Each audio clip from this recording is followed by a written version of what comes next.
पे मेहरबान दो जहां शुक्र সামনে কি হবে না হবে সেটা পরের বিষয়। অতীতে আমাদের কি ছিল সেটাও ভাবা যাবে না। বর্তমান নিয়েই কিন্তু আমাদেরকে সামনের দিকে এগিয়ে যেতে হবে।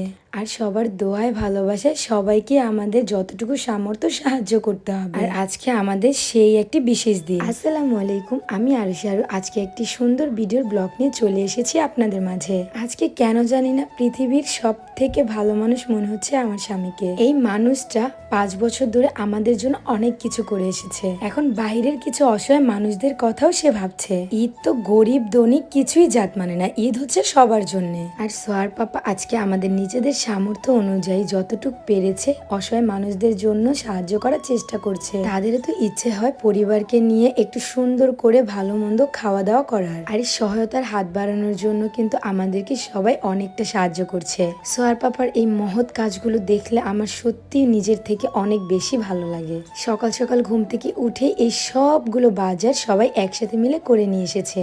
আমরা এখানে যা দিচ্ছি 2 কেজি আলু, 2 কেজি পেঁয়াজ, 1 কেজি চিনি, 1 কেজি পোলাও চাউল, 1 কেজি দুধ, 1 কেজি তেল, 2 রকমের সেমাই। সবারই ঈদ মানে আনন্দ, ঈদ মানে খুশি, ঈদ মানে পরিবারকে নিয়ে হাসি খুশিতে কাটানো। আলহামদুলিল্লাহ, মহান আল্লাহ তাআলা আমাদেরকে অনেক ভালো রেখেছে, অনেক সুস্থ রেখেছে। কিন্তু আমাদের আশেপাশের অসহায় মানুষগুলোর কথা কি একবার ভেবেছেন? আহারে, তারা কতটা না অসহায়, কত কষ্ট করে দুবেলা খাবারের জন্য। আর আমরা কত ভালো ভালো খাবারই না খেয়ে ফেলে দেই নষ্ট করে।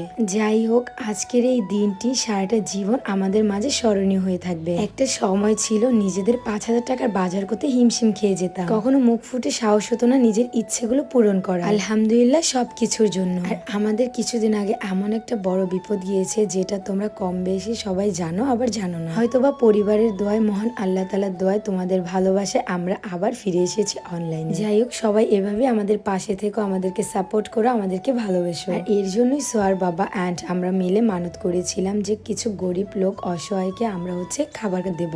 তাই তো সামনে যেহেতু ঈদ, ভেবে চিনতে সবাই মিলে ডিসাইড করেছি এই জিনিসটা করলে কেমন হয়। শুধু গরুর মাংসটা ছাড়া আমরা কিন্তু ঈদের বাজার সব অসহায় ফ্যামিলিদের মাঝে পৌঁছে দিতে পেরেছি। ইনশাল্লাহ কোরবানির দিন কোরবানির মাংস সবাইকে পৌঁছে দেব। সবাই আমাদের জন্য একটু বেশি করে দোয়া করবে, বিশেষ করে আমার সোয়া মামামের জন্য। সে যেন সবসময় সুস্থ থাকে, ভালো থাকে, কোনো খারাপ নজর বদ নজর যেন তাকে ছুতে না পারে। সোয়া মামাম আমাদের জীবনে আসার পর থেকে আমাদের সব দুঃখ কষ্ট মুটিয়ে দিয়েছে। তাকে ঘিরেই হচ্ছে এখন আমাদের ভালো থাকা। এভাবেই তোমরা সবসময় সোয়ার বাবার পাশে থেকো। সবকিছু গুছিয়ে ব্যাগ প্যাক করা একদমই শেষ। ফাইনালি এখন আমরা লিস্ট করব কাকে কাকে দেওয়া যায়। অবশ্যই যারা অসহায় তাদেরকে সবার আগে দিতে হবে। আর এর জন্যই সোয়াকে রাতুলের কাছে দিয়ে আমি অ্যান্ড সোয়ার পাপা লিস্ট করতে বসে গেলাম। সবার জন্য রইল আমাদের পক্ষ থেকে অসংখ্য সম্মান এবং ভালোবাসা। আমাদের বাজার দিয়ে ঈদের দিন তোমরা রান্না করবে। সবাই ভালো থাকো, আল্লাহ হাফেজ, টাটা।